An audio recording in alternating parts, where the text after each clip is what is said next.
Nah, jadi OSI layer ini dia menggambarkan alur flow ya, alur atau flow dari paket atau informasi yang melintas dalam jaringan. Jadi network itu dari perangkat dari layer 1 sampai ke layer 4. Tapi kalau dari sisi perangkat keras itu dia dari layer 1 sampai dengan layer 3. Sementara di atas layer 3 ini sudah logic semua ini. Sudah logical ya. Sementara dari layer 1 sampai 3 itu physical ya, perangkat. Jadi kalau kita ingin mengamankan perangkat security, perangkat keras jaringan, network, maka kita perlu mengamankan dari physical layernya dulu. Jadi physical layer ini erat kaitannya dengan media transmisi. Ya. Ya, kabel UTP, fiber optik, kemudian Bluetooth, kemudian IoT ya, wireless sensor network. Jadi media yang digunakan untuk menghantar informasi. Ya, printer itu bukan perangkat network ya. Tapi kalau misalnya untuk beberapa perangkat itu kan terhubung ke network. Oh, IP printer ya. IP printer itu dia masuk ke layer 3 ya, karena dia komunikasinya lewat alamat IP ya. IP printer IP itu kan bisa diakses lewat IP address ya untuk bisa digunakan. Jadi yang membedakan antara layer 1, 2 dan 3 itu media komunikasinya. Jadi kalau router itu kan mereka komunikasinya melalui IP address ya. Ada proses routing di sana, merutekan dari satu node ke node lain melalui IP address. Sedangkan kalau di layer 2, perangkat switch dia komunikasinya berdasarkan MAC physical addressnya, MAC addressnya. Jadi dia identifiernya itu berdasarkan MAC address. Gitu. Jadi kalau perangkat dia bisa dikonfig IP addressnya dan lain sebagainya, berarti dia perangkat yang bekerja di layer 3 gitu.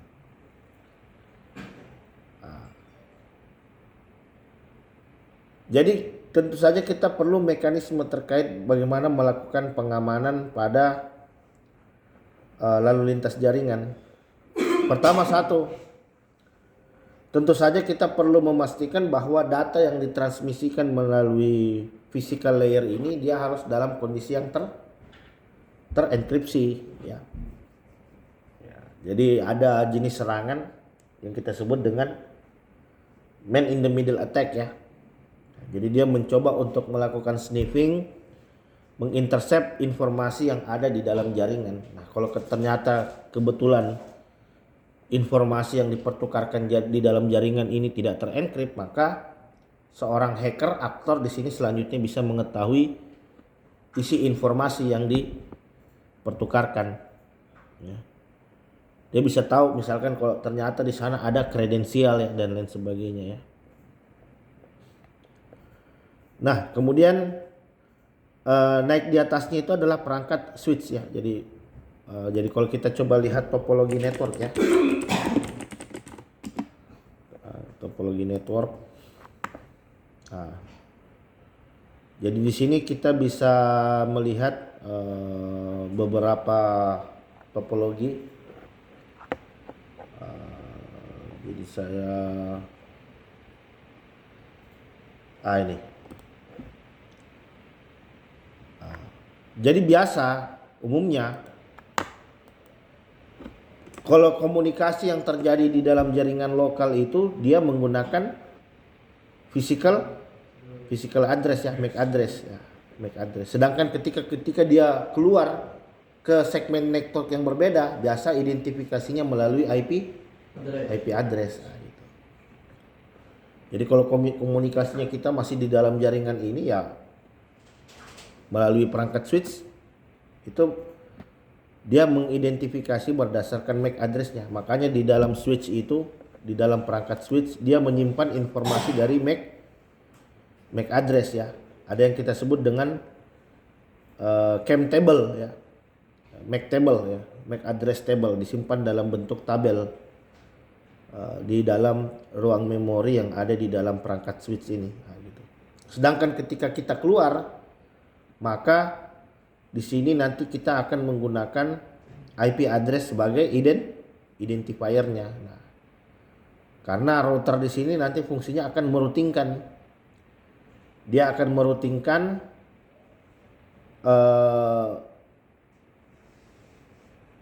meroutingkan paket kita ke tujuan. Ya. Dia akan meroutingkan paket kita agar paket kita selanjutnya ini bisa ke tujuan dengan cepat. Nah, gitu. Jadi kalau kita coba lihat routing IP address. Jadi anggaplah misalkan kalau saya dari Sulawesi gitu kan. Saya dari Sulawesi mau ke Makassar, mau ke Jakarta misalkan. Itu kan sangat banyak jalur ya yang bisa saya lalui. Saya bisa saja mungkin dari Kendari ke Makassar dulu, terus ke Kalimantan. Ya, terus dari Kalimantan saya ke Surabaya, terus Surabaya saya baru ke Jakarta. Itu opsi satu. Terus opsi kedua, saya bisa saja mungkin dari Kendari terus ke Makassar, terus langsung ke Surabaya dulu. Langsung ke Surabaya, baru dari Surabaya terus langsung ke Jakarta. Nah, ini alternatif jalur ini yang kita sebut dengan hop to hopnya ya. Jadi semakin banyak lompatannya maka semakin lama paket itu diterima.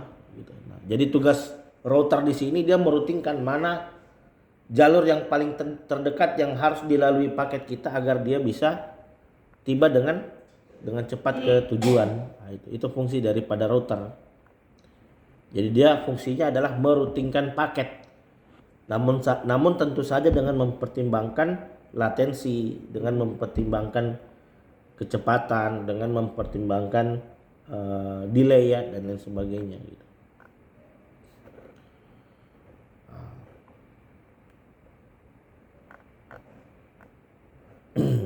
Nah, itu fungsi daripada IP address ya dan lain sebagainya ya. Nah, jadi apa mekanisme security yang bisa kita terapkan misalkan kalau di dalam perangkat switch ya. Nah, kalau di switch seperti yang saya sampaikan kemarin, kita harus bisa mengkonfigurasi IP ya, port security ya. Agar port-port yang ada di dalam perangkat switch ini ketika tidak dipakai itu kita disable saja.